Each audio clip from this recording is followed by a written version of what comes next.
nova era será de paz, de luz e de entendimento entre os homens. Porém, antes da nova era, nós teremos um preâmbulo, uma fase que a precede, a fase das grandes perturbações. Estão previstas no Apocalipse, estão previstas nas mensagens de Nostradamus, estão previstas em outros autores espirituais. Eu vou citar apenas Emmanuel e um trecho do Evangelho, para dar uma ideia dos acontecimentos que poderão ocorrer neste final de século.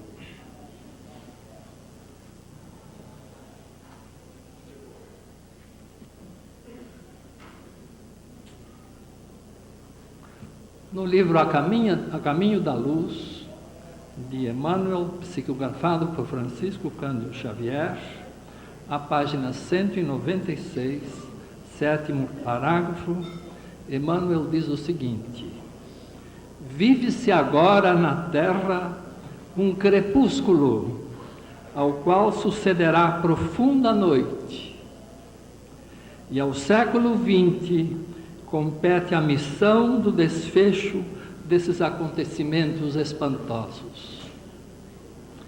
A observação dos fatos que ocorrem atualmente em todas as partes do mundo levam ao entendimento que o planeta Terra está passando por uma transição das mais severas em toda a sua história, marcada por provações que despertam entre as pessoas um singular inquietude, apreensão pelos acontecimentos que poderão ocorrer. No Evangelho, o apóstolo São Lucas, discorrendo sobre o sermão profético de Jesus, afirma: assim também vós, quando virdes acontecer estas coisas, sabei que o reino de Deus está perto. Lucas 21, 31. Este ensinamento nos dá esperança ao afirmar que depois das dificuldades virão dias melhores. E essas dificuldades, por tudo que indica, estão por aqui, né? Já estão presentes. E eu vou descrever alguns problemas comportamentais que nós vamos ter que enfrentar, mas há outros, por exemplo, as transformações do planeta, o deslocamento do eixo da Terra com o degelo dos polos, de modo que a situação para a humanidade nestes últimos dias do século XX são relativamente sombrias.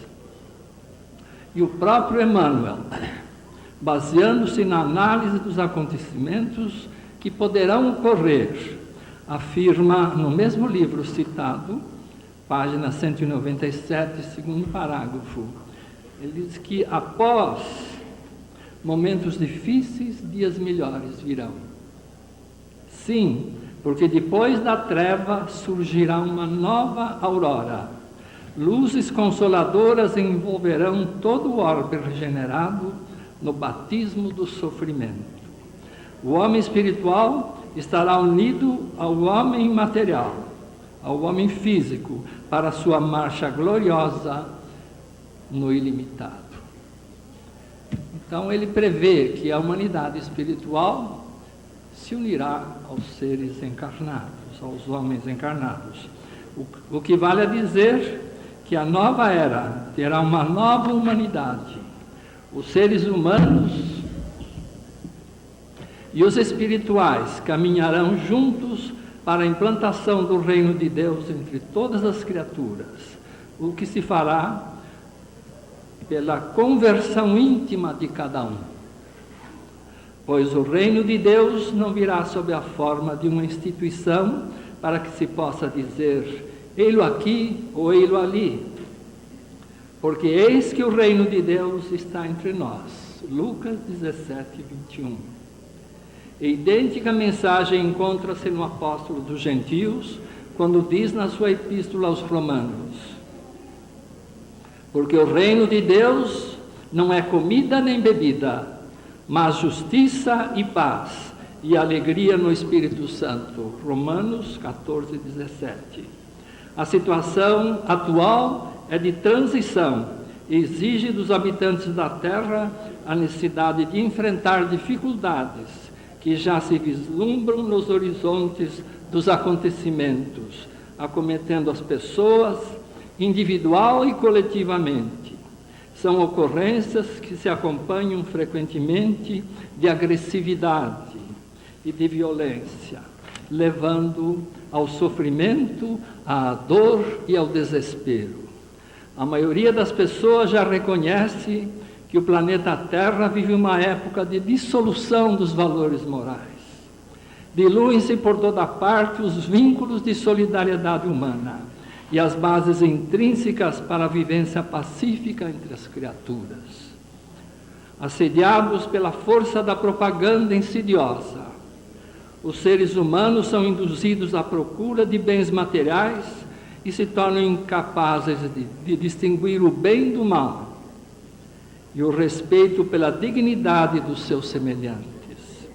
Entregam-se aos vícios e aos desregramentos de conduta, cometendo diferentes modalidades de agressões a si mesmos, à família e a outras criaturas. Mas os males devem exacerbar-se. A paz da ocorrência de novas doenças, como a causada pelo vírus da AIDS, que constitui um sério problema mundial de saúde pública, ao risco do recrudescimento de doenças infecciosas milenares como a tuberculose, a hanseníase e a dengue, males aparentemente controlados em alguns países, mas que ainda constituem problema de saúde pública para inúmeras regiões deste sofrido planeta Terra. Outros males se apresentam exacerbados nos tempos atuais, como as doenças mentais, representadas pelas psicoses, neuroses, as obsessões, os distúrbios do comportamento relacionados à alma, os acidentes, sempre em número progressivos, o aumento significativo do número de rebeliões entre os detentos nos presídios, as licenciosidades sexuais, os vícios, a violência e a agressividade humana, a fome e os desequilíbrios psíquicos e emocionais, causados pelo desemprego generalizado e os distúrbios econômicos e sociais que assolam a maioria dos países.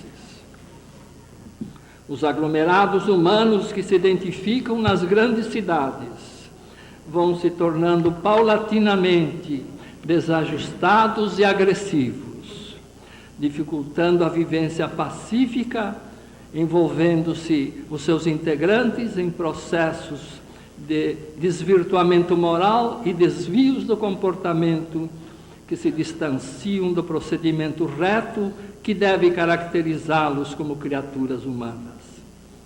Abalados pelas convulsões sociais, os seres humanos não se entendem. Pessoas aparentemente normais transformam-se em invasores de propriedades alheias. Não há respeito pelos semelhantes, que são inocentemente sequestrados ou queimados vivos. As agressões e os desvios do comportamento são notícias diárias.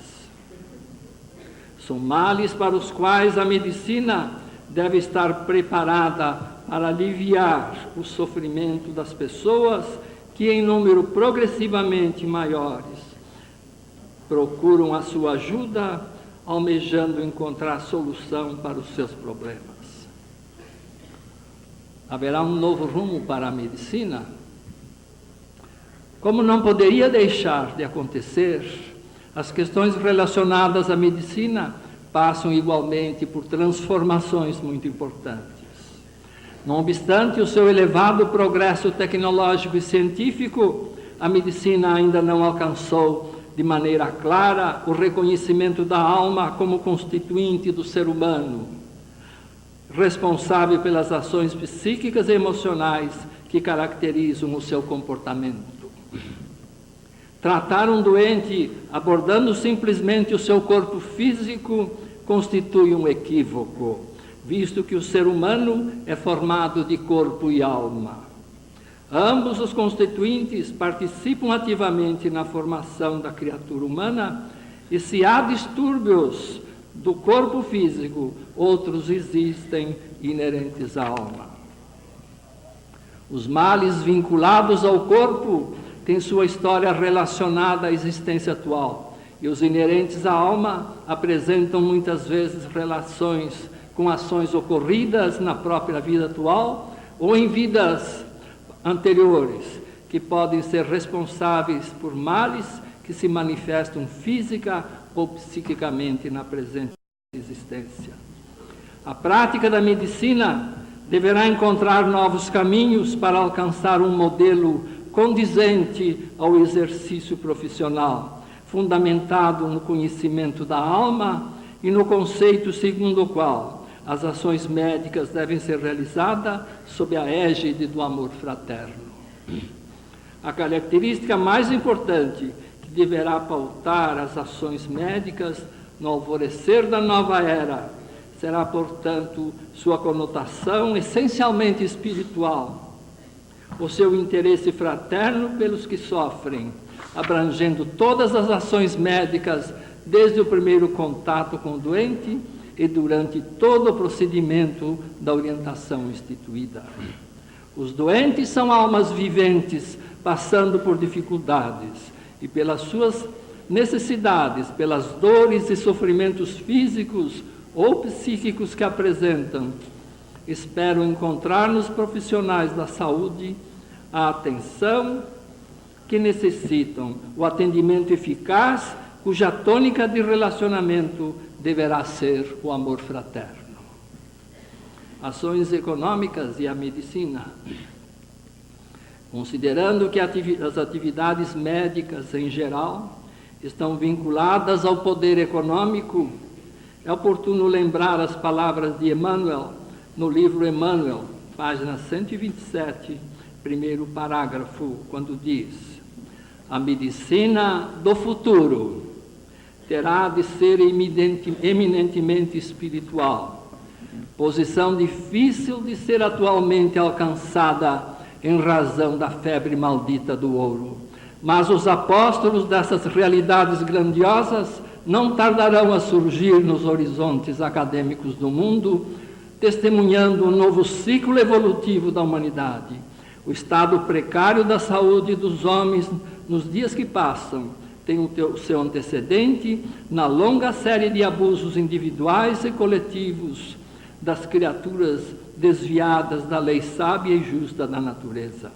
A civilização, na sua sede de bem-estar, parece haver homologado todos os vícios da alimentação, dos costumes, do sexo e do trabalho.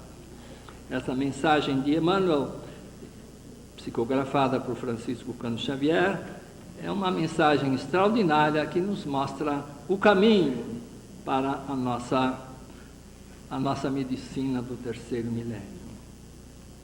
Na época atual, a sociedade sofre a injunção das instituições que se antepõem às atividades médicas visando fins lucrativos, aniquilando a livre iniciativa dos profissionais de saúde, aurindo vantagens do valoroso trabalho de pessoas que, movidas pelo amor à ciência e aos semelhantes, se dedicam ao tratamento dos doentes. São os convênios, a que os médicos devem submeter-se e se escravizam, perdendo a sua própria individualidade profissional. Nós vivemos numa sociedade em mudança. A medicina deve estar preparada para uma sociedade que está se transformando. Não há que negar que o amor é a mola propulsora que rege as ações médicas das criaturas que se dedicam à assistência aos doentes, quer sejam ricos ou pobres, e isto já ocorre desde o início dos tempos.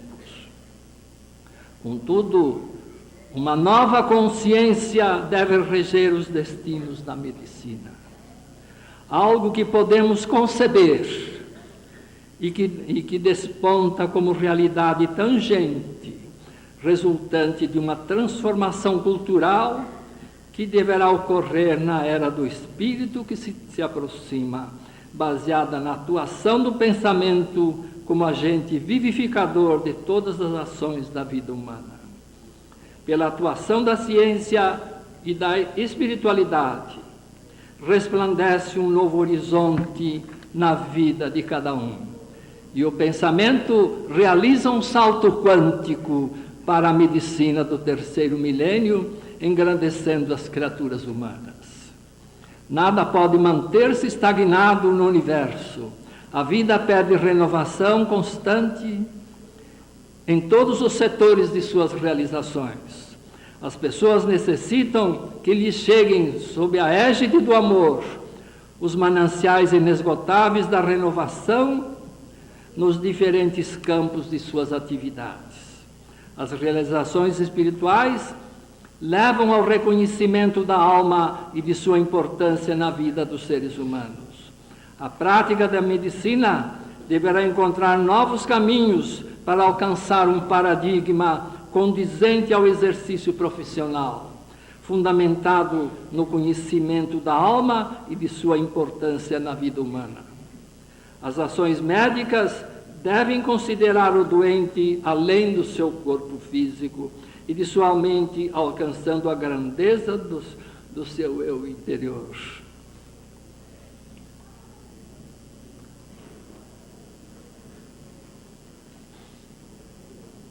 Diante da obscuridade dos tempos atuais, em que as pessoas estão predominantemente motivadas para as conquistas dos bens materiais e transitórios da vida, e dispersam energias, prejudicando seus próprios organismos e os dos seus semelhantes, devemos ter bom ânimo. Tende bom ânimo, dizia Jesus, e manter a fé no porvir da humanidade e poder aceitar a mensagem de André Luiz no livro No Mundo Maior, também de Chico Xavier, página 63, quinto parágrafo, quando diz: época virá em que o amor, a fraternidade e a compreensão, definindo estados de espírito, serão tão importantes para a mente encarnada quanto o pão, a água, o remédio. É questão de tempo.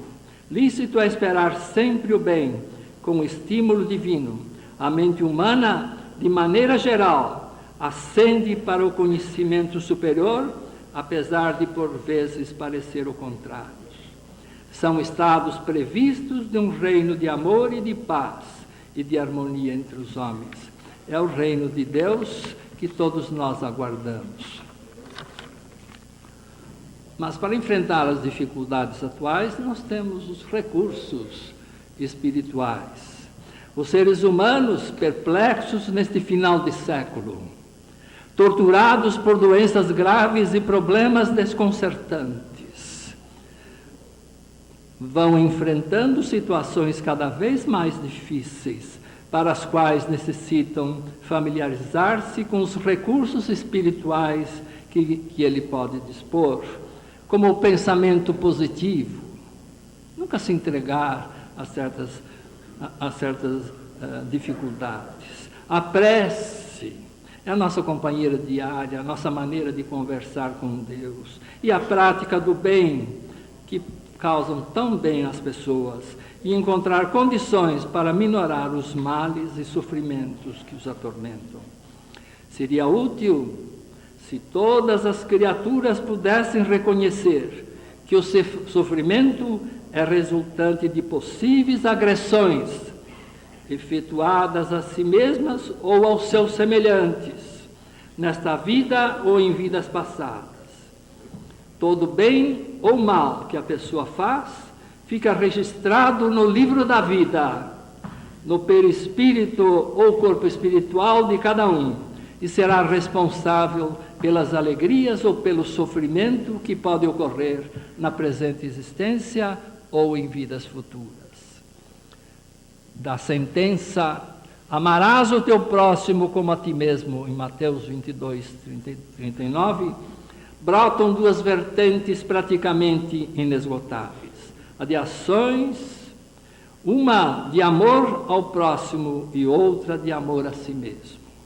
Todo mal praticado contra o próximo, como em pensamentos de ódio, de inveja, de maldade, ou sob a forma de agressões, deixam marcas indeléveis no perispírito, que, se não forem resgatadas, terão consequências futuras para a alma endividada.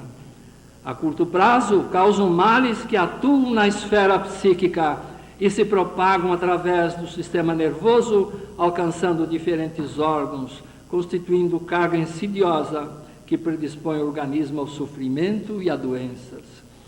Do mesmo modo, as pessoas podem agredir-se a si mesmas quando apresentam desvios do comportamento invigilante, como nos desregramentos sexuais e alimentares, ao se entregarem aos vícios, à ociosidade ou aos pensamentos negativos, como os de medo, de ciúme, de inveja, de agressividade.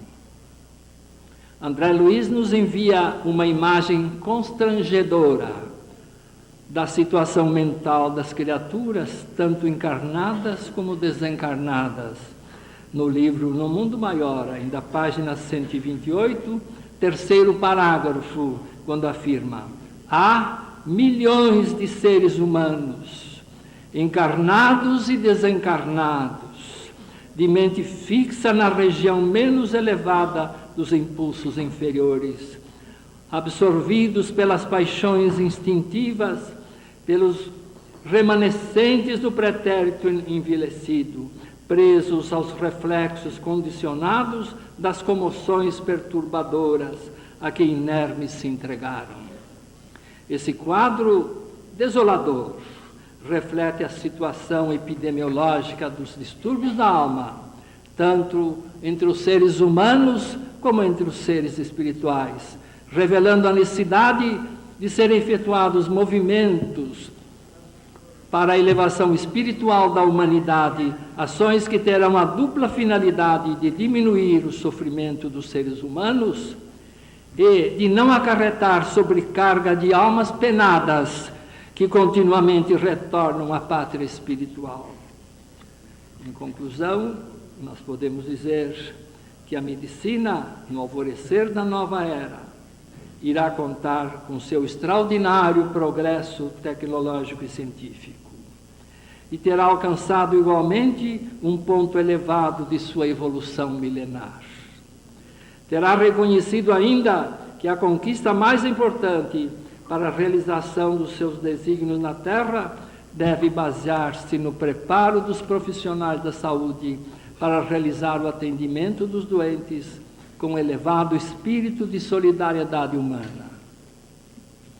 Os conhecimentos relativos à alma serão ensinados e debatidos nas universidades, cujos primórdios já se fazem sentir na atualidade.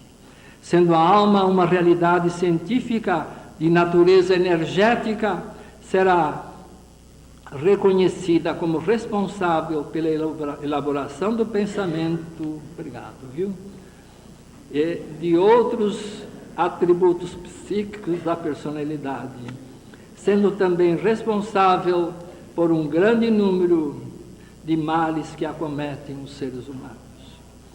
A conquista espiritual será uma constante entre os profissionais da saúde, manifestando-se sob a forma de amor fraterno e de lhaneza no trato e de atitudes humanistas. Eu disse aí que dentro em breve a alma será estudada nas universidades. Eu fui convidado, entre parênteses aqui, para apresentar meu livro lá na Universidade de São Paulo, né? De modo que para nós é uma grande honra ter, como se diz, um aval da universidade. Quer dizer que a universidade está abrindo as suas portas para os estudos espirituais. De modo que haverá um estudo, né, sobre a responsabilidade e interesse pelo doente, qualquer que seja a sua idade, posição social ou situação econômica. Em resumo, nós podemos dizer que a medicina do terceiro milênio deverá ser exercida fundamentalmente com amor e reconhecer a existência da alma como entidade primordial do ser humano, responsável por todos os atos da vida e estar relacionada às causas e ao tratamento das doenças. Muito obrigado, gente.